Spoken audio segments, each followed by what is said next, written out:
Malaysia merupakan negara yang pesat membangun dalam pelbagai industri dan ini telah mewujudkan peluang pekerjaan yang banyak. Walaupun peluang pekerjaan yang wujud sangat luas, terdapat persaingan antara rakyat Malaysia dan bukan warga negara. Faktor gaji juga boleh dijadikan sebagai sebab Malaysia dijadikan tumpuan, terutamanya bagi negara jiran seperti Indonesia. Gaji juga menjadi faktor penting bagi sesetengah rakyat Malaysia yang berminat bekerja di Singapura.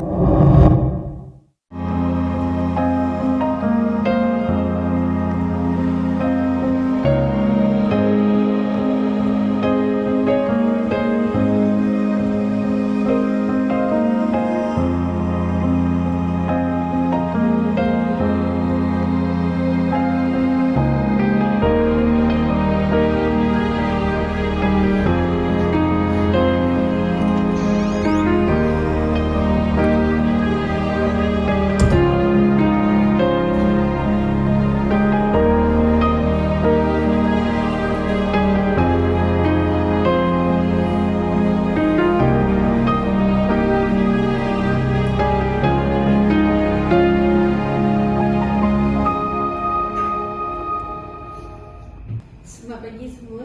Hari ini kita akan membincangkan laporan eksport minyak masak bagi suku terakhir tahun 2024. Berdasarkan data, jumlah ekspor telah mencecah beberapa tan dan ini merupakan rekod yang tertinggi yang pernah kita dicapai.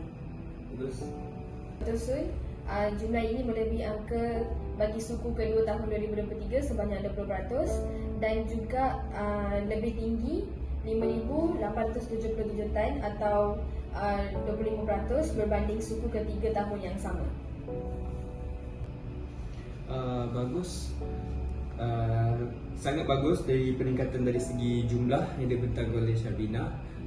Tetapi saya pula ingin tahu bagaimana juga dengan pendapatan negara berdasarkan statistik yang dibentang ini. Nilai unit ekspor turut meningkat sebanyak RM30.10 kepada RM526.50 setahun. Yang ini adalah statistik untuk laporan ekspor minyak. Daripada suku pertama ni, kita boleh lihat peningkatannya agak mendatar dengan suku kedua. Tetapi maksud saya di suku yang ketiga dan keempat, peningkatannya agak ketara. Kita boleh nampak di sini 50,000, lebih kurang 50,000 dapat peningkatan dalam setahun semasa. Bagus, itu menunjukkan peningkatan nilai yang sangat positif dan baik ya. Baiklah, terima kasih atas kerjasama anda semua. Walaupun berdepan beberapa cabaran, kita telah membuktikan bahawa Malaysia masih kukuh dalam ekspor minyak masak.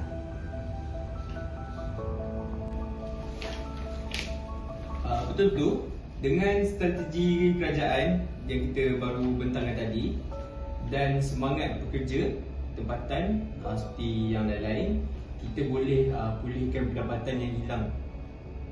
Baiklah, saya akan siapkan laporan akhir dan serahkan kepada kementerian sebelum petang ini. Dan saya akan sampaikan berita baik ini kepada semua pekerja di kilang dan mereka akan bersemangat semula. Saya jamin. Thank you. Okay, baik. Terima kasih Cik Lek. Terima kasih banyak atas sumbangan Cik Lek. 4 tahun kita menjalani proses ini.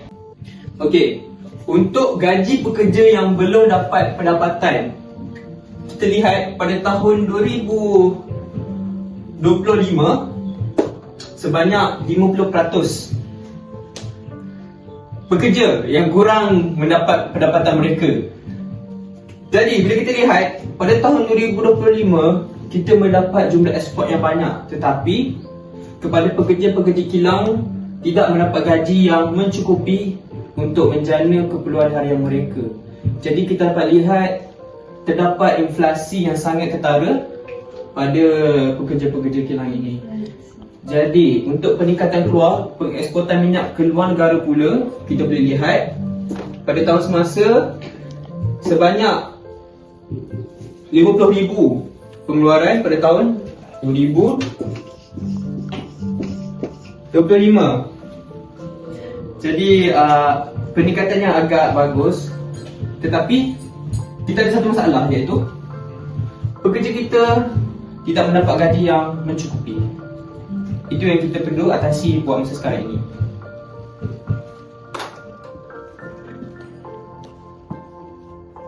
Okey.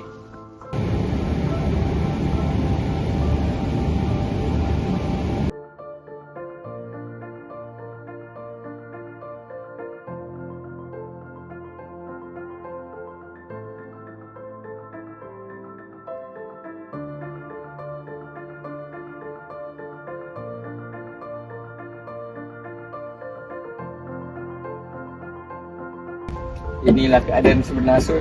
Walaupun pekerja saya gigih untuk bekerja, namun gaji mereka tetap berkurang.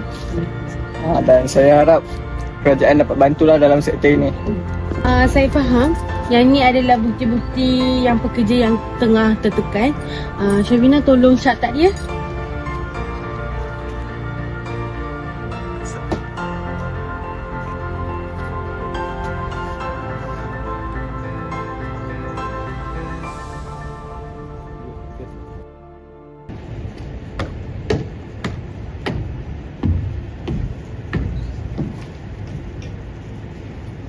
Assalamualaikum warahmatullahi wabarakatuh.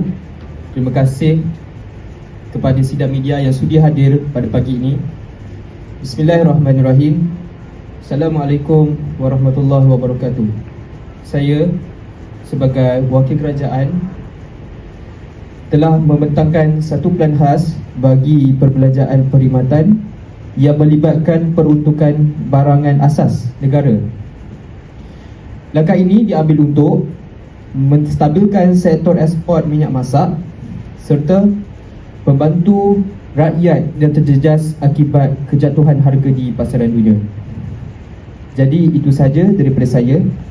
Sekian, wabillahi taufiq wal hidayah. Wassalamualaikum warahmatullahi wabarakatuh.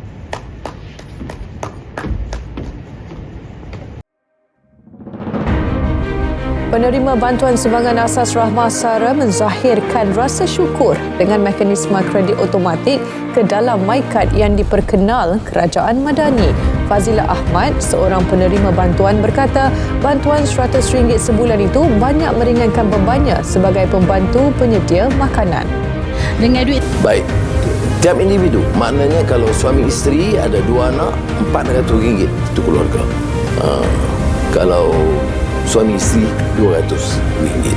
Jadi yang akan memperoleh manfaat adalah 22 juta rakyat yang melibatkan peruntukan RM2 bilion.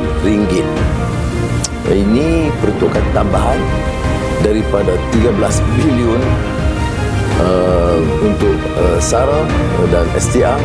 Sekarang ini dah jadi 15 bilion ringgit untuk 2025. Merupakan langkah pertama dalam sejarah bila bantuan itu disampaikan kepada semua.